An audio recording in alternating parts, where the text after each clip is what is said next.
మరి తెలంగాణ రాష్ట్ర ముఖ్యమంత్రి రేవంత్ రెడ్డి గారి పోగడ గురించి ఏమని చెప్తారు అంటే తెలంగాణ రాష్ట్రంలో ఉన్నటువంటి రైతాంగం గురించి మాట్లాడితే ఏమని మాట్లాడతారు? సూర్యాపేటకు సంబంధించి రైతులు రక్తాన్ని ఇట్లా చల్లుకుంటూ సీఎం రేవంత్ రెడ్డి గారు మరి చూడండి మేము రక్తం చల్లుతున్నాము, మరి ఈ పంట మీకే అనే విధంగా చెప్తున్నారు. దాని గురించి ఏమని మాట్లాడతారు? ఆయన అజ్ఞానీయ, తీవ్రవాద, ఉగ్రవాద, నరహంతకుడా, ఆయనకేమైనా పిచ్చి పట్టిందా, మతిస్థిమితమైందా, వాళ్ళ కుటుంబ సభ్యులు తెలుసుకోవాలి. ఆయన కూడా ఒకసారి పరీక్షలు చేయించుకోవాలి. అరే ఆయన కూర్చున్నది ఒక ముఖ్యమంత్రి సీట్లో, ఆయన మాట్లాడుతున్నది ఒక ముఖ్యమంత్రి హోదాలో. గౌరవప్రదమైన భాష ఉండాలి, గౌరవప్రదమైన మాటలు ఉండాలి. రైతులు అడిగింది, రైతులకు నీళ్ళు కావాలని జర్నలిస్టులు అడిగింది ఎవరి కోసం? రైతులకు నీళ్ళు కావాలని అడిగారు. రైతులకు నీళ్ళు ఇచ్చే ప్రత్యామ్నాయ మార్గాలు చెప్పాలి. కానీ వాళ్ళ నెత్తురు చల్లండి అని చెప్పేసానంటే కేసీఆర్ గారి మీద, కేటీఆర్ గారి మీద, హరీష్ గారి మీద కోపం ఉంటే ఆ కోపం ఇంకో రకంగా తీర్చుకో, నీకు చేతనైతే, నీకు శక్తి ఉంటే, నువ్వు అంత మగవనివైతే. కానీ రైతుల మీద ఎందుకు ఈ వివక్ష? నీకు చేతనైతుందా నీళ్ళి, లేకపోతే దిగిపో. అంతేగాని ఈ పనికిరాని దద్దమ్మ మాటలు మాట్లాడొద్దు. అదేవిధంగా రైతులు సూర్యాపేట జిల్లాలో వాళ్ళ నెత్తురు సైతం చల్లుకుంటూ ఇగో రేవంత్ నీకు కావాల్సింది మా నెత్తురే కదా, మరి తీసుకో, మరి మా రైతాంగం మా నెత్తురుతోటి పంటలు పండిస్తుంది అని చెప్తున్నారు వినూత్నంగా. సరే, వాళ్ళ ప్రయత్నంగా వాళ్ళు చేసి ఉండొచ్చు. ఆయన రక్తం కోరుకుంటుండు కాబట్టి కొంతమంది అమ్మవారి విగ్రహాల కాడ ఏమంటాము, బలిస్తుంటాము.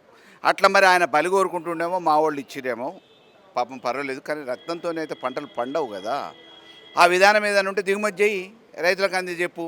మరి నువ్వు ఎంతమందిని ఇచ్చినా కానీ అది సాధ్యపడే విషయం కాదు. కాబట్టి ఈరోజు నీకు అవగాహన లేదని చెప్పు, అనుభవం లేదని చెప్పు, లేకపోతే రైతుల మీద మమకారం లేదని చెప్పు. మాయమాటలు చెప్పి అధికారంలోకి వచ్చినైతే రానైతే వచ్చినా కానీ నాతోని చేతగాను అని చెప్పేసి దద్దమ్మ మాటలు మాట్లాడు.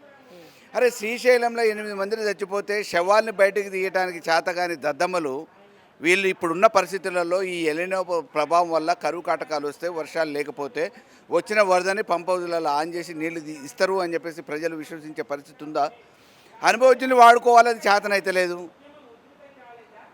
ఈ దద్దమ్మని వెంటనే కాంగ్రెస్ వాళ్ళు ఇప్పుడన్నా కళ్ళు తెరిచి పక్కకు తప్పిస్తే ఇంతో అంతో తెలంగాణ బాగుపడుతుంది. హరీష్ రావు గారు మొన్న మాట్లాడారు, నీకు చేతనైతే నీకు దమ్ముంటే 3 నెలలు ఇరిగేషన్ నాకు ఇచ్చి చూపించు, నేను ఏ విధంగా చేసి చూపిస్తానని చెప్పి. మరి ఈ సవాల్కి ఏమన్నా 30 గంటలు చాలు. హరీష్ రావు గారికి ఒప్పచెప్తే 30 గంటలల్లా నీళ్లు పోపిస్తాం. అతను అది ఒప్పుకోడు. ఎందుకంటే ఆయన ఇవాళ కుర్చీలో కూర్చున్నదే హరీష్ రావు గారు వెనక శిష్యరికం చేసి కదా.